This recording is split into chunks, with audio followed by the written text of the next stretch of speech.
What is up, roomies? It's me, Destiny, and I'm back with another video. If you're new to my channel, I'm gonna go ahead and grab your blanket, grab your pillow, and join the room because we're roommates now.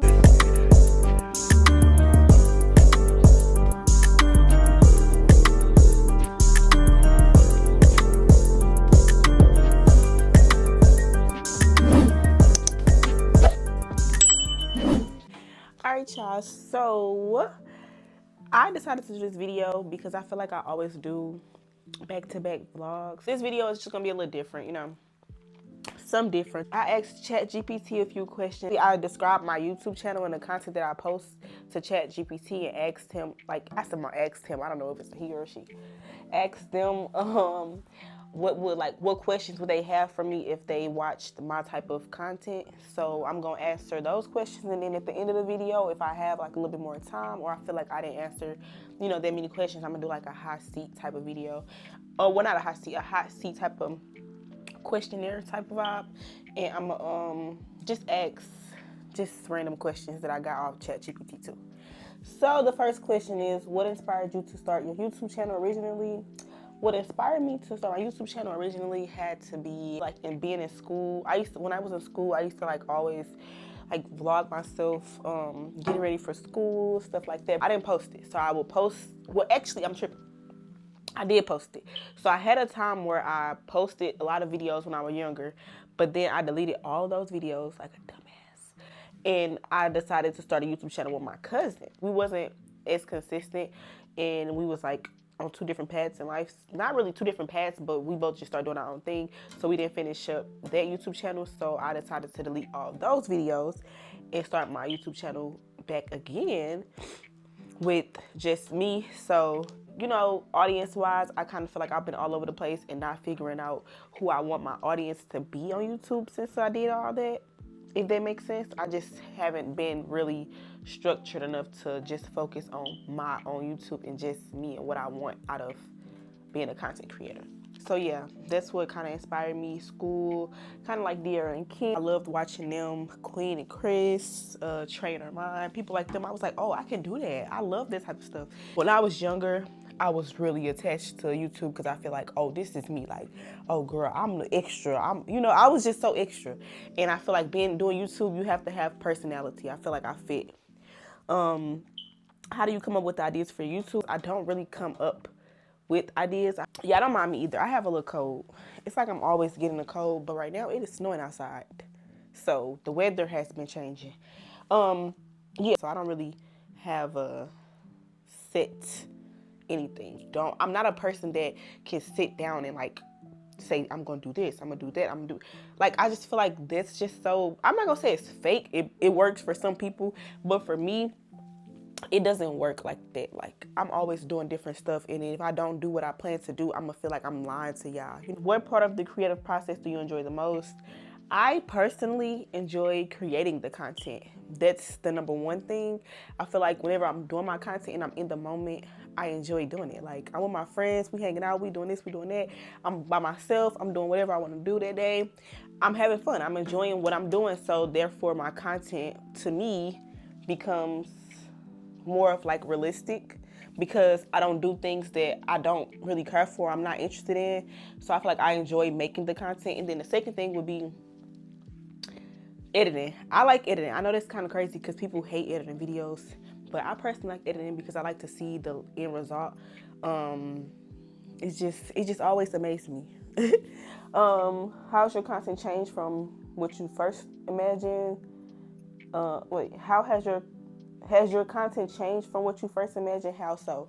I wouldn't say it changed from what I first imagined, but it did change from who I used to be. When I watch, sometimes I would sit back and I watch, even on this channel, I'll sit back and watch older videos of me, and I'll be doing so much with my mouth and extra, I'm still that way, but just not as much. I'll be like, that's me.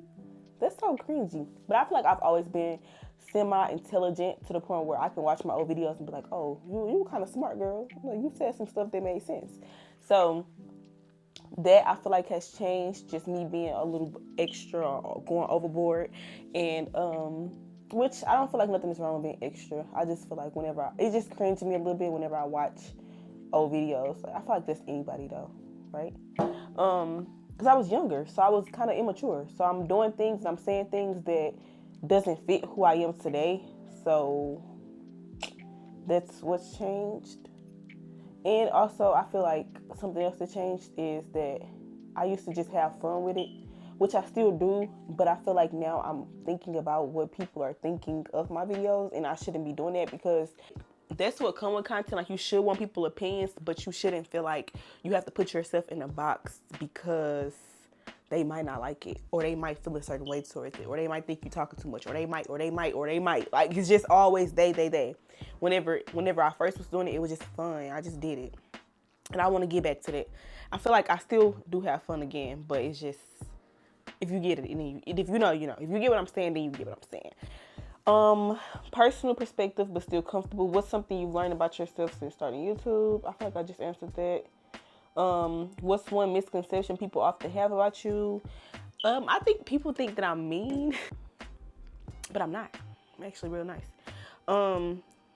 If you weren't doing YouTube, what do you think you'd be doing instead? I mean, right now I work a job and I do YouTube. I feel like if I wasn't doing YouTube, I don't get paid from YouTube. I still have to stress that enough. So whenever I do YouTube, it's because me doing YouTube is because I genuinely like to do YouTube. I don't know. I don't feel like there's nothing else I will be doing besides YouTube. I mean, I've thought about going to cosmetology school, esthetician / cosmetology, all that. I've thought about that and I do still consider it. I feel like I just don't want to get myself into something that I'm really not passionate about. So that's why I haven't really took that step. But I don't know, because I'm not really passionate about anything besides YouTube, honestly. And I think that's just so, for me, I just find it so small-minded or simple-minded, if that makes sense. I feel like I should have something else that I genuinely care about outside of YouTube. You should have a plan B. And I've said that before, and it's still the same way. And I actually gave myself a limit, like, oh, if I'm not making money from YouTube on this year or in this specific time frame, then I'm not going to be doing it no more. But I continue to do it for some reason. I don't know, like, cause I just enjoy it. But it's not even, and it's not about the money for me. But I do feel like if you're putting your time and effort into something, then you should get something out of it, you know. And I feel like even with my YouTube, I feel like I don't really get anything out of it besides, like, of course, some people that watch my content might fuck on my videos, you know? But people don't really comment. People don't really say much. And it's like, you kind of feel like you're doing it for what, you know? But I'm going to continue to do it because I genuinely love doing it. So that's never going to stop anything. Okay, well, that's a few little questions about my YouTube journey. Now let's do a few hot seat questions. What's a smell that instantly reminds you of something awkward? There's lots of smells that reminds me of things, even songs. I'll be listening to songs, I'm like, oh my God, I remember when I was doing this during this time, especially Summer Walker. I was just listening to Summer Walker, crazy, I need you right in my space that I need it, baby, I'm late, but I still over it. Summer Walker, Over It album. That's when I was in high school. That's my senior year. I switched schools. So from 7th grade, middle school, 7th grade, all the way up until my senior year, I was in Hazelwood School District, Hazelwood West School District to be specific. And my senior year, I had to leave because we moved. And this album, Over It by Summer Walker, got me through there, y'all. Next question. What's the worst fashion choice you've ever made? Ooh, I would have to say, it goes back to school, don't it? But when I was in school, I didn't copy other people, but I was more so following the trends. So I would wear different crazy stuff, and it would be because I was, keeping up with the trends. And I wore these Filas, y'all. They was fit as fuck. That's me. Hold on, let me show y'all me. It's me in high school. But the shoes, they so fit, like real fit.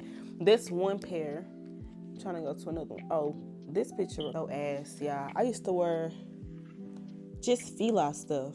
I feel like that's the worst. That's the worst option. See, the Fila shoes, the Fila leggings. I just used to follow a lot of trends, and I hate that for me. Girl, be yourself. I don't know. I feel like I still was myself through me following trends, though. It's just I will put my own twist to it, but I will be still with the keeping up with the Johnsons. The question is, what's one thing you wish people knew about you? I don't really wish people knew anything about me. I feel like the people that's around me, they know me for who I am, and that's about it. I don't really wish people knew anything. What's a belief you had that you no longer agree with? What's a belief I had that I no longer agree with? Oh, I know this is kind of deep, but yeah. Thinking that everybody is your fucking friend and thinking that everybody has the same intentions as you. So therefore, if I come in here with this intention, or if I come here, show up in this friendship or relationship as this person, I'm just thinking that, oh, they are too. Like, they down for me. They fuck with me as much as I fuck with them. I feel like that was something that I believed in for real, very strongly, until I had to start, so shit just started falling apart. And I'm just like, oh, people just don't think how you think. Even whenever you have a miscommunication type of thing with someone, like, just say if you argue with a friend, right? And you're saying your truth, right? And then they're saying their truth, and you like, oh my God, you really think like that? I feel like that was something that I used to be very blind to, if that makes sense. I was blind to feeling like that people would be who I am, and they would think the same way that I think. So I just started to like, I kind of started to think, are they fucking stupid? Like, are you fucking dumb? But then I had to realize, like, oh, people just don't think like you, and it's just gonna be like that for the rest of your life. You might think this way, and someone might think that way, and that doesn't make what you think wrong or right. I feel like what I think is majority right, but at the same time, people don't think that way because people wasn't raised the same as me either. So you have to think about that too. They wasn't raised the same. They don't stand on the same morals, boundaries. A lot of stuff that was flying with other people was not flying with me I would say since I was like in middle school. I didn't play none of that fake friend shit. It's a lot of stuff that I just didn't play. I just stood for something totally different. I was very real and raw with who I was, and I didn't play about people that I loved. And it's been like that all my life. But I vividly remember whenever I was in school, I went to Hazel West Middle, and my best friend, she went to, I forgot the school, but she went to that school. People at my school didn't like her. Baby, you would think I would probably, because the thing of what was crazy is that people in my school didn't like her, but I was friends with them at first. Like, I was friends with people that didn't like her at first, but before they stopped liking her. I mean, before a problem came up between them and my best friend, I was friends with them, right? But then that situation came up, and I'm like, hell no. Like, I rock with my best friend. I don't care if she don't go to my school or not. Remember, these people go to my school, so they don't like my best friend, so they don't like me no more. And now they treat me a certain way, but I'm still standing 10 when it comes to my best friend. Like, you're not going to play with her. I don't care. I don't care if she's not around me or not. You're not going to play with my best friend. And I feel like that's something that I've always been very grounded around, like friendships, relationships. I've always stood on who I love. Like, don't get me wrong, I'm not perfect, and I've made mistakes too in friendships, but never no fake shit. Like, never no fake shit to the point where you can't trust me. You know, probably some shit like, you made me feel the way, I went about it the wrong way, and I probably start saying some little shit to you like, oh, you got me fucked up, like hip talking, like talking a little hip, you know? But never to the point where I would drive you to not trust me, you know? Because 9 times out of 10, I'm going to tell you what it is, and I'm going to tell you how I feel, so you don't have no reason to not trust me, baby. But that's something I had to learn. That was deep, right? If you were arrested with no explanation, what would people assume you did? Probably, what would people assume I did if I was arrested with no explanation? Probably like a speed ticket or something, driving too damn fast, like skirt, going too fast. I'm pretty sure, yeah, that or hitting somebody. God forgive me, but yeah, that mama would probably be like, girl, she about to hit somebody, cause I stay hitting shit. I stay hitting stuff. What's your villain original story? Is that what it say? What's your villain story? I'm just gonna say, what's your villain story? My villain story, I don't know. I think it'll probably be that Destiny takes stuff too serious. Like, I feel like I've always been the person that takes stuff really serious. Like I said before, I've always stood on a whole lot of shit that other people would just be like, girl, it's not that serious, you know? But to me, it's that serious because if you genuinely love and care for somebody, why are you acting like that? Or why are you being that way, you know? I don't know. I feel like it would definitely be that Destiny takes stuff too serious. She takes stuff a little too personal. Like, you can't be playing around with Destiny type shit. But the thing is, you can play around with me, but I'm a person that you can play around with, but I catch the bullshit in the joke. So Unless we genuinely joking, like me and my friends, we have genuinely joking moments. Like we're not serious ass bitches all the time. But if we're genuinely joking, that's cool. But if you saying jokingly serious type shit, then yeah, I'm sorry, it's not funny, and I'm definitely gonna take it personal because I'm catching on to the shit you saying, and you just mad that I'm catching on. Now I'm too serious. Now I can't play. Oh, bitch, please. I'll see y'all in the next video. If you're new to my channel, then join the room. Like, what are you doing? Join the room. Bye.